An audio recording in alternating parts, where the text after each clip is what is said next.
तो क्या हाल है आप सभी की। उम्मीद करते हैं सब अच्छे होंगे, सब बड़े होंगे, अपने अपने घर पर मौज काट रहे होंगे। तो देखिए, इस्लाम धर्म है। इस्लाम धर्म दुनिया का दूसरा सबसे बड़ा धर्म है। सबसे नंबर पहले पर तो आता है क्रिश्चियनिटी। क्रिश्चियनिटी दुनिया का सबसे बड़ा धर्म है और उसी के ही सबसे ज़्यादा फॉलोवर्स है। दूसरे नंबर पर आता है इस्लाम। इस्लाम धर्म के क्रिश्चियनिटी के बाद दूसरे नंबर पर फॉलोवर है और तीसरे नंबर पर आता है यहाँ पर हिंदू धर्म। तो यहाँ पर जो इस्लाम धर्म है दुनिया के लिए बहुत ज़्यादा इंपॉर्टेंट है। ख़ास करके ये जो इस्लाम धर्म है वो यहाँ पर मिडिल ईस्ट, नॉर्दर्न अफ्रीका और यहाँ पर जो साउथ एशिया है वहाँ पर पाया जाता है। मिडिल जो सेंट्रल एशिया है वहाँ पर भी इसके बहुत सारे देश देखने को मिलेंगे। तो मेनली यहाँ पर जो मुस्लिम धर्म के जो फॉलोवर्स है वो यहाँ पर इन देशों में ज़्यादातर रहते हैं। तो यहाँ पर अभी रिसेंटली यहाँ पर हज हुए थे। हज जो है यहाँ पर इस्लाम के 5 पिलर में से एक है। तो यहाँ पर जो हज हुए थे उसमें यहाँ पर दुनिया भर के लोगों ने यहाँ पर हज को परफॉर्म किया और यहाँ पर जो हज है उसमें यहाँ पर लगभग 98 लोगों की मौत हो गई है। और ये खुद यहाँ पर जो भारत की जो एक्सटर्नल अफेयर्स मिनिस्ट्री है उसने यहाँ पर कंफर्म किया है। वैसे देखा जाए तो इसी दौरान हज के दौरान लगभग 1300 की मौतें यहाँ पर हुई है। खुद यहाँ पर ये सऊदी गवर्नमेंट है उसने यहाँ पर कंफर्म किया है। तो यहाँ पर जो चीज़ें है वो यहाँ पर काफ़ी ज़्यादा जो है ना, बहुत ज़्यादा जो है ना एक्सट्रीम लेवल पर चली गई है। आपको तो पता है कितनी ज़्यादा गर्मी है, तो गर्मी की वजह से यहाँ पर इतनी ज़्यादा हालत ख़राब हो गई है कि और बहुत सारी जो ऐसी चीज़ें हैं जो यहाँ पर देखने को मिली है कि भाई यहाँ पर 1300 से भी ज़्यादा लोगों की यहाँ पर मौत हो गई है। तो आज इसके बारे में पूरी डिटेल के साथ बात करते हैं कि किस तरह से यहाँ पर जो 1300 लोगों की मौत हुई है, क्या क्या यहाँ पर चीज़ें हैं और किस तरह से यहाँ पर जो इंडियंस हैं उनकी जाने गई है। लेकिन उससे पहले अगर आप चैनल पर नए हो तो चैनल को सब्सक्राइब जरूर कर देना, वीडियो को चाहे लाइक करो या डिसलाइक करो, लेकिन चैनल को सब्सक्राइब जरूर कर देना। आपकी एक सब्सक्रिप्शन से हमारे कंटेंट बनाने की मोटिवेशन मिलती है। तो चलिए वीडियो का आगाज़ करते हैं। तो सबसे पहले हम यहाँ पर ये जान लेते हैं कि भाई यहाँ पर जो हज है वो आखिर क्या है। तो देखिए, यहाँ पर जो हज है वो है यहाँ पर इस्लाम के 5 पिलर्स में से एक। अब जो इस्लाम के जो 5 पिलर्स है उसमें यहाँ पर सबसे नंबर पहले पर आता है शहादा। शहादा मतलब यानी कि फ़ेथ जाहिर करना कि भाई मैं यहाँ पर इस्लाम धर्म को यहाँ पर फॉलो करता हूँ, इसकी जो टीचिंग है वो उसमें मेरा बिलीव है और इनकी जो किताब है उसमें मेरा बिलीव है। यानी कि जो भी यहाँ पर इसकी जो टीचिंग है, जो भी यहाँ पर कल्चर है उसको मैं यहाँ पर मानता हूँ। तो यहाँ पर शहादा जो हो गया ये हो गया। दूसरे नंबर पर आता है यहाँ पर सलात, यानी कि नमाज़ पढ़ना। जो नमाज़ होती है, प्रेयर होती है, 5 टाइम की होती है एक दिन में, तो वो करना। और फिर आता है चैरिटी, यानी कि ज़कात देना। ज़कात देने का बहुत ज़्यादा इंपॉर्टेंट रोल है यहाँ पर कि जो भी यहाँ पर अमीर है, जिनके भी पास यहाँ पर उसकी ज़रूरत से ज़्यादा यहाँ पर धन दौलत है, तो उसका यहाँ पर 2.5% हर साल यहाँ पर ज़कात के रूप में गरीबों लोगों को यहाँ पर दे देना। तो एक तो ये चीज़ है। और फिर आता है यहाँ पर रोज़ा। तो रोज़ा यानी कि जो वो होता है उपवास रखना। हिंदुओं में यहाँ पर उपवास कहा जाता है, लेकिन हालांकि उपवास भी वहाँ पर कई तरह के होते हैं। कोई यहाँ पर निर्जल उपवास रखता है कि जिसमें यहाँ पर पानी वानी कुछ नहीं पीना। कुछ यहाँ पर जो है ना अन्न का उपवास रखता है। तो जो हिंदू हैं उनमें यहाँ पर जो है ना अलग तरह के जो उपवास होते हैं वो होते हैं। लेकिन यहाँ पर जो इस्लामिक उपवास है वो यहाँ पर यह है कि जो सनराइज़ है उससे पहले से लेकर और सनसेट तक यहाँ पर कुछ ना कुछ खाना है ना कुछ पीना है, यानी कि अपने शरीर में कुछ भी यहाँ पर एंटर नहीं कराना है। तो यहाँ पर उपवास है वो ये है। 4 हो गए ये। और 5वां है यहाँ पर हज। हज जो है वो यहाँ पर हर मुस्लिम के लिए फ़र्ज़ है। हर मुस्लिम को यहाँ पर अपने जीवन में एक ना एक बार तो यहाँ पर हज करना ज़रूरी होता है। तो इस तरह से यहाँ पर ये 5 पिलर्स है, उसमें से यहाँ पर हज आता है। और हज जो होता है वो यहाँ पर इस्लामिक कैलेंडर के यहाँ पर 12वें महीने धू अल हिज्जा जो सबसे आखिर का महीना है उसमें यहाँ पर परफॉर्म किया जाता है। तो यहाँ पर देखिए, Islamic calendar lunar base calendar होता है। जो हम ग्रिगोरियन कैलेंडर इस्तेमाल करते हैं जिसमें जनवरी फरवरी महीना होता है, वो तो यहाँ पर सोलर बेस कैलेंडर है। लेकिन यहाँ पर जो इस्लामिक कैलेंडर है वो है यहाँ पर लूनर बेस, यानी कि चांद के ऊपर आधारित है। जब चांद दिखाई देता है तब यहाँ पर जो है ना रमज़ान होता है, ईद होती है। तो कुछ इस तरह से यहाँ पर जो इस्लामिक कैलेंडर है वो काम करता है। उसमें भी यहाँ पर 12 महीने होते हैं, लेकिन यहाँ पर जो 12 महीने होते हैं वो यहाँ पर 365 दिन के नहीं होते, 354 या 355 दिन का माना जाता है उनका एक साल। तो यहाँ पर 12 महीनों में इस तरह से 355 या 354 दिन होते हैं। और यहाँ पर सबसे आखिर का महीना जो होता है वो धू अल हिज्जा होता है, जिसमें यहाँ पर बकरीद आती है और उसी दौरान यहाँ पर हज भी किया जाता है। तो यहाँ पर ये चीज़ें हैं। और हज जो है वो 5 पिलर्स में से एक है।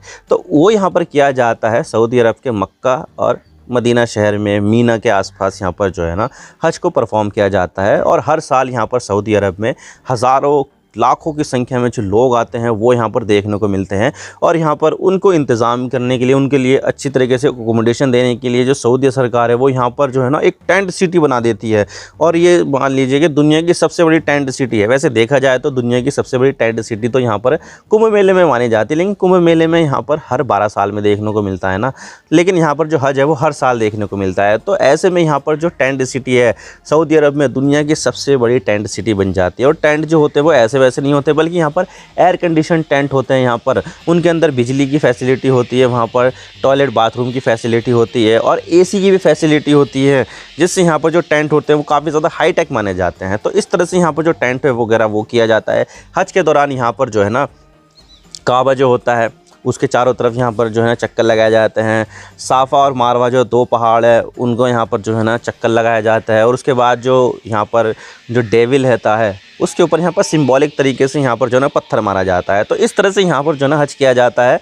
और हज के दौरान यहाँ पर जो है ना बहुत सारी जो है ना डिफ़िकल्टीज़ भी होती है, जैसे कि यहाँ पर सऊदी अरब जो है एक रेगिस्तान में स्थित देश है और रेगिस्तान में यहाँ पर जो है ना हज किया जाता है। अब देखिए यहाँ पर गर्मियों का मौसम अभी चल रहा है, तो ऐसे में यहाँ पर जो है ना एक्सट्रीम लेवल पर गर्मी चल रही है सऊदी अरब में। 50 डिग्री सेंटीग्रेड, 51 डिग्री सेंटीग्रेड, इस तरह से यहाँ पर जो है नॉर्मल टेम्परेचर हमें देखने को मिल रहा है।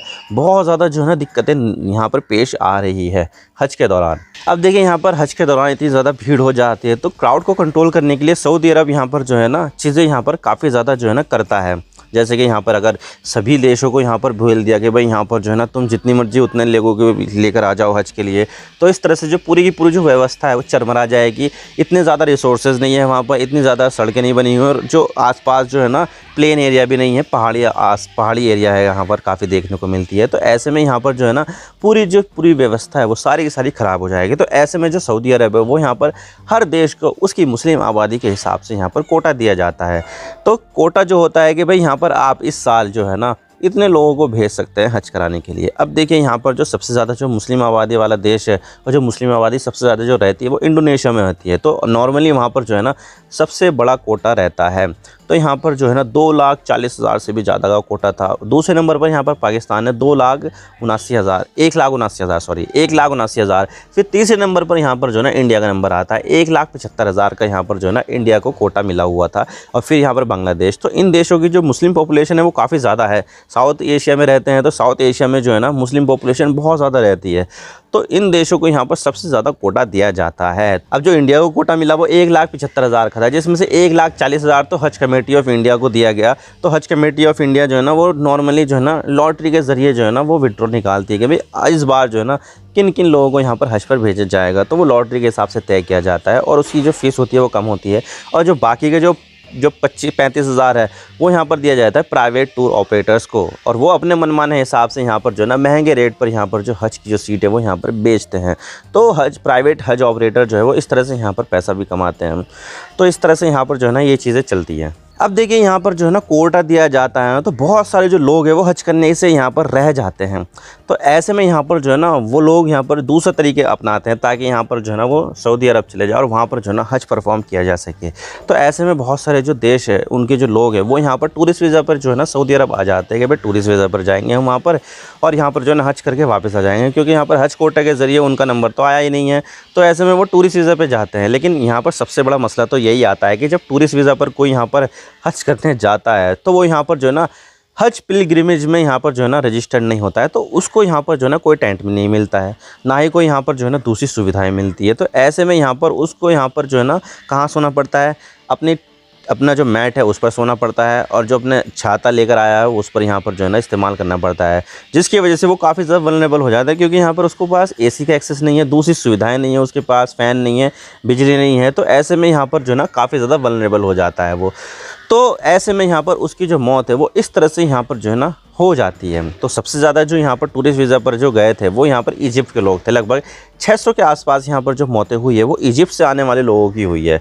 तो इजिप्ट की सरकार ने भी इसको गौर किया और बहुत सारे जो टूर ऑपरेटर्स थे उनके यहाँ पर जो है लाइसेंस वो कैंसिल कर दिया कि आ जाओ भाई, तुम यहाँ पर इस तरह से गलत तरीके से यहाँ पर जो है ना लोगों को सऊदी अरब भेज रहे हो टूरिस्ट वीज़ा के नाम पर और वहाँ पर जो है ना हज करा रहे हो, तो भाई यहाँ पर ये नहीं चलेगी। तो ऐसे में यहाँ पर जो इजिप्ट है उसने यहाँ पर जो है ना इन टूर ऑपरेटर्स के लाइसेंस कैंसिल कर दिया और यहाँ पर जो है ना उनके अगेंस्ट यहाँ पर अब जो है ना बहुत सारी चीज़ें जो ना होगी। अब देखने वाली बात होगी कि जो इजिप्ट की सरकार है वो यहाँ पर क्या करती है। लेकिन यहाँ पर जो इंडियन गवर्नमेंट है वो भी यहाँ पर जो इंडिया से आने वाले जो लोग हैं हज करने के लिए उनकी सुविधाओं का काफ़ी ज़्यादा ख्याल रख रही है। जैसे कि यहाँ पर उनको हॉस्पिटल प्रोवाइड कराना, जो भी यहाँ पर चीज़ें हैं वो यहाँ पर कराना, जो खाने पीने का इंतजाम, मतलब कि दूसरी जो चीज़ें है वो यहाँ पर जो ना कराना, और एक तरीके से यहाँ पर जो ना चीज़ें यहाँ पर बड़े हो जाती है। इतना तो पाकिस्तान भी यहाँ पर अपने हाजियों के लिए यहाँ पर इतना कुछ नहीं करता है जितनी यहाँ पर इंडिया की जो सरकार है वो यहाँ पर करती है। और यहाँ पर जो है ना, जितने यहाँ पर 98 लोग जो मारे गए हैं यहाँ पर हज के दौरान, तो उसमें यहाँ पर जो लोग मारे गए हैं वो यहाँ पर नेचुरल कॉज से यहाँ पर ज़्यादा मारे गए हैं। और यहाँ पर खुद यहाँ पर मिनिस्ट्री ऑफ एक्सटर्नल अफेयर्स ने यहाँ पर कहा है।